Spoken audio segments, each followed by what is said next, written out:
isso? O que você tá fazendo aí? Desce. Lá nesse vídeo bonito.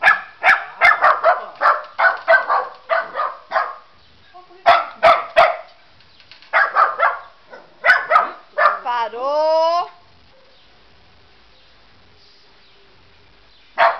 Teco.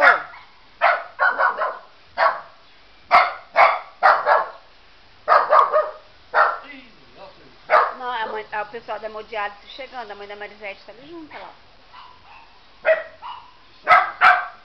Mulher triste. Olha, Peninha, você tá no bico, filho. Deus me perdoe, eu já fiz um monte de pecado, eu sei, mas isso não me deixa eu cair numa dessas.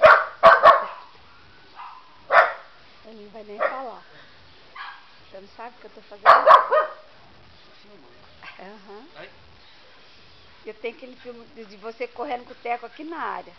A Juliana tentou colocar ele mas ela não já apareceu falando. Não consegue pegar, quer ver? Se eu for correr atrás, ele começa a correr de novo. Né? Hein, amiguinho? Ô, amiguinho. Tá aqui, ó. Olha o toquinho do rabo, ó. Olha o toquinho do rabo, ó. É, ali tem 3 mulheres e um homem ali dentro. Hemodiálise. Mas elas foram ontem. Não, foram 15. É um dia sim, um dia não.